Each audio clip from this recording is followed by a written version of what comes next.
Será que as pessoas são preparadas pro autêntico? Eu nem gosto muito de falar estão preparadas, eu gosto de falar são preparadas, porque eu sinto que o autêntico não é algo novo, sabe? Que acabou de chegar. As pessoas não começaram a ser autênticas por conta das redes sociais ou por conta da modernidade ou algo do tipo. Sempre existiu autenticidade, sempre existiu o autêntico. Quanto a sociedade é preparada ou não para receber essa autenticidade, entende?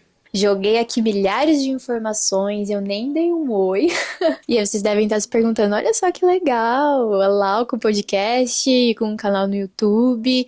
Sim, gente, tipo assim, eu queria muito me aproximar mais de vocês, sabe? Porque eu lembro que eu criei a newsletter esse ano e foi uma ideia super legal, justamente pra tirar um pouco de tudo que tá aqui na minha cabeça pra vocês. Só que eu queria algo que fosse mais próximo, assim, que vocês pudessem estar aqui no meu quarto junto comigo, ou pra quem está ouvindo no Spotify, ouvindo a minha voz, é claro, mas se vocês clicarem aí dá pra ver o vídeo também, tá? E eu preciso me acostumar que agora, né, tem pessoas só ouvindo minha voz, tem pessoas me vendo, tem pessoas, enfim, confuso. Em diversos momentos, quando eu tô criando, num processo criativo assim, eu sempre abro o YouTube e coloco alguém falando.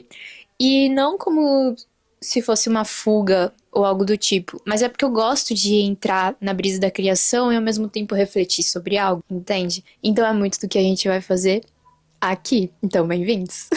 E é claro que enquanto isso eu vou fazer uma colagem, porque eu acho que justamente nesse momento da criação também a minha cabeça começa a ficar um pouco louca.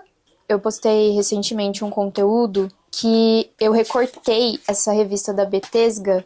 Eu queria muito fazer um conteúdo sobre a criatividade ser um teste. E aí eu simplesmente abri a revista e quando eu vi essa foto, eu pensei justamente em vários fundos que eu poderia colocar. Aí na hora eu já falei, cara, isso pode ser o conteúdo.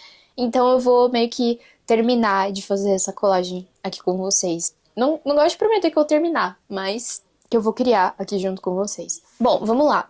Quando surgiu essa reflexão, assim, na verdade, esse ano eu fui num evento, o Versa, que é um evento de criatividade, autenticidade, enfim, acho que foi a primeira edição.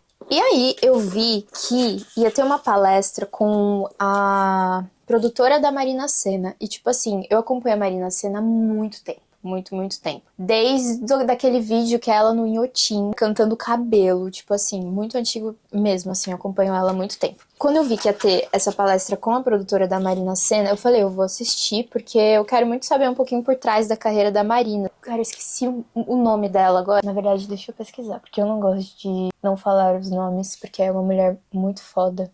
O nome dela é Thalita Moraes, uma baiana maravilhosa, perfeita. A gente começou a tocar nessa questão da autenticidade e eu fiquei de fazer uma pergunta pra ela que infelizmente eu não consegui porque o tempo foi muito curto.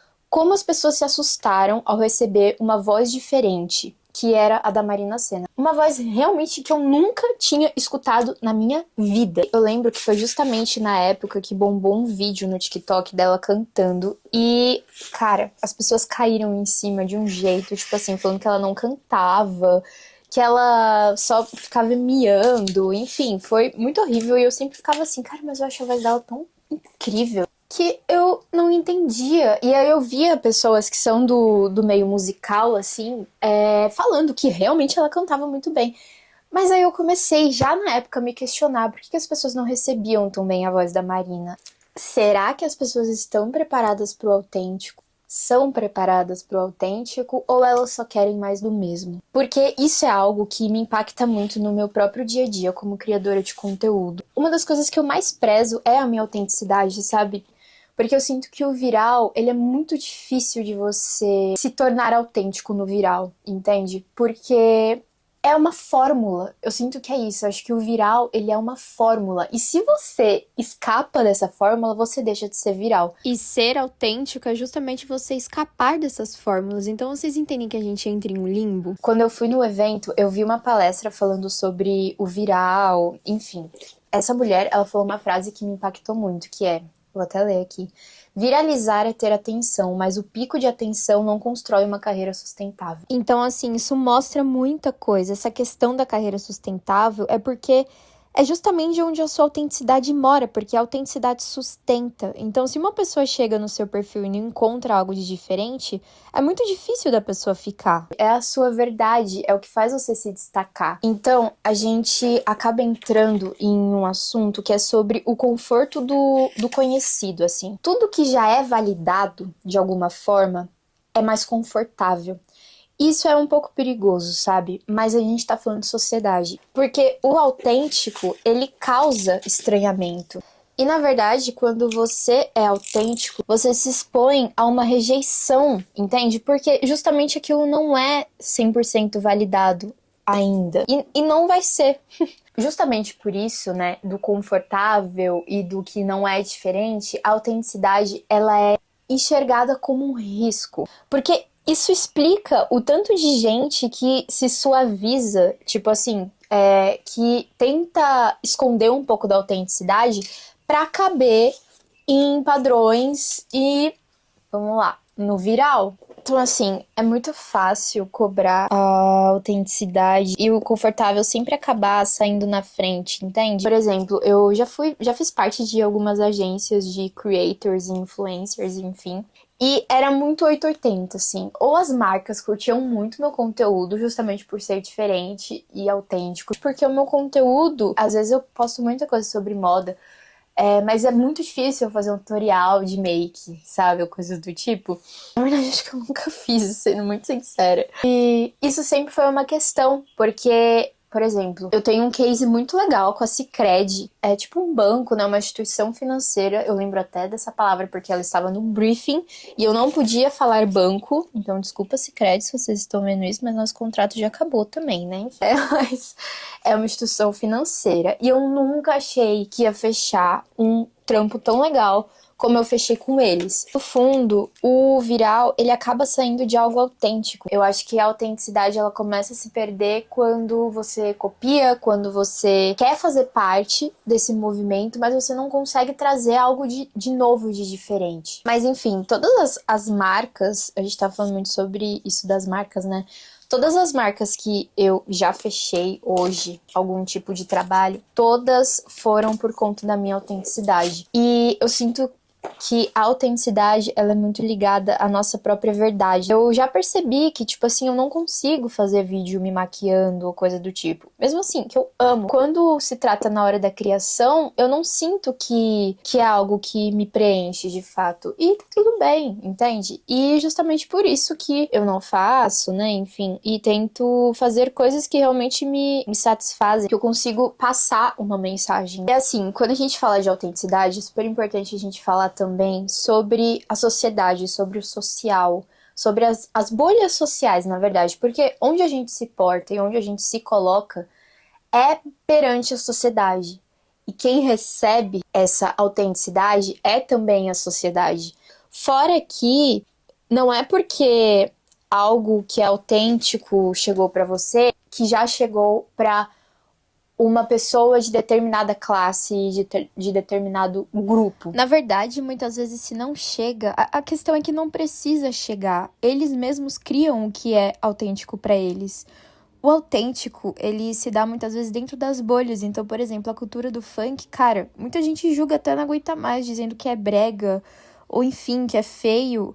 Mas dentro da cultura deles é autêntico. É o diferencial você usar uma lupa, um tênis de mola. Então, você só acha autêntico o que tá dentro da sua bolha? O que você considera um padrão? Olha quem saiu da toca! O senhor Flip. Se você tá vendo o vídeo, por favor, dê oi para o Flip. Né, Flip? Você é autêntico? Não sei, né? Quer criar algo? Teve até aquela questão das pessoas começarem a divulgar coisas que para elas são cafonas, e a gente até entrou nessa questão social, que as coisas demoram muito tempo para chegar. E eu acho que o autêntico também tem esse lugar. E muito pelo contrário, não que só chega, mas o autêntico sai desses espaços.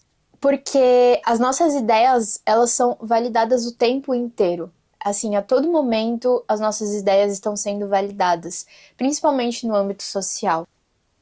Eu sinto que a gente vive muito na nossa bolha, e a pergunta do começo do vídeo foi justamente se as pessoas são preparadas para o autêntico. As redes sociais dão muito espaço para o que é replicável, para o que já existe uma fórmula, entendeu? Tudo. Eu sinto que essa é uma questão muito grande.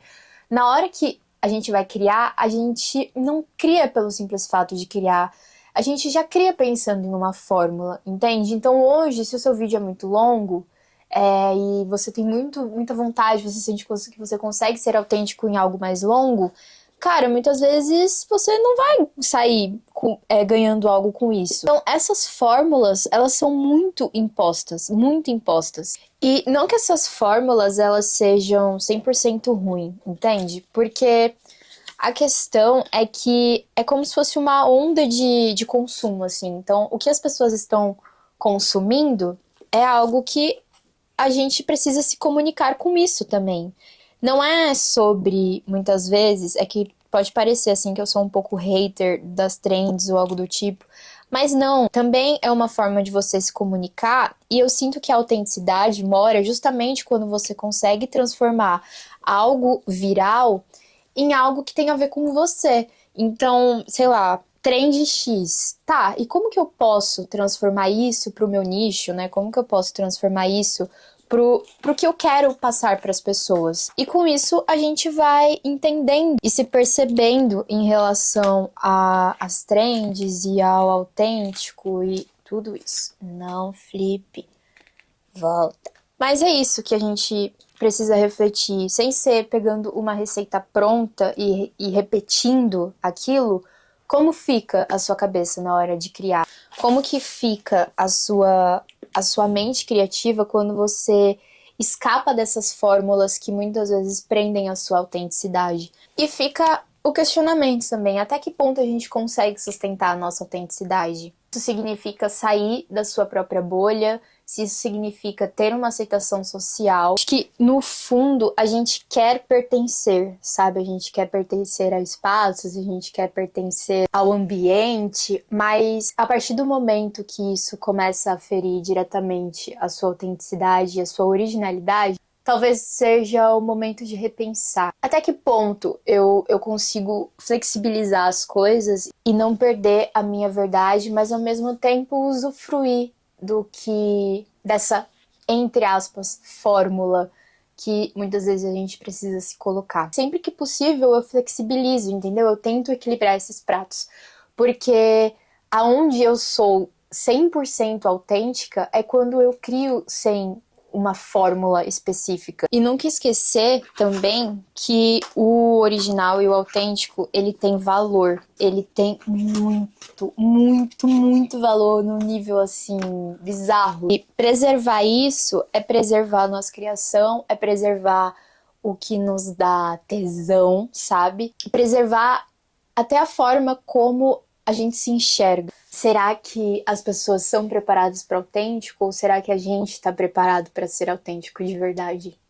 Então, pois é. E eu fiz esse mix aqui de árvore com pássaro que eu curti bastante. Eu não terminei, sinto que tem muito mais para fazer aqui, mas um assunto, uma criação, né? Bom, eu espero muito que vocês tenham gostado desse primeiro episódio. Eu espero que a gente se aproxime e que a gente amplie um pouco o nosso campo de visão sobre assuntos relacionados à arte, criatividade e à vida, porque eu sinto que é uma tríade e essas três coisas estão totalmente ligadas entre si. O Departamentos Criativos Frustrados, ele tá prestes a voltar. É um projeto que eu tenho um carinho muito grande, que é justamente pra gente debater questões que fazem parte de uma mente criativa, de uma cabeça criativa. E eu uso muito a frustração porque é como se fosse algo cômico, assim, mas às vezes a gente acaba se esquecendo do perrengue que é ser criativo. É muita coisa, cara. É autocobrança, bloqueio criativo, é o mercado. E no departamento vai ser um ambiente seguro onde a gente vai poder falar sobre essas questões, debater, da mesma forma que a gente tá fazendo aqui. É isso. Espero muito que vocês tenham gostado. E sustentem a autenticidade de vocês, porque no final ela que faz as pessoas te perceberem de uma forma diferente. E o diferente, mesmo que na sociedade seja muito complexo, mas ele nunca pode ser visto como algo estranho, porque é o que vem de você, é a sua verdade. Então, acho que a gente precisa trabalhar muito isso de estar prontos pro autêntico e ao mesmo tempo ser autênticos. Beijo grande, cuidem da mente criativa de vocês e até a próxima.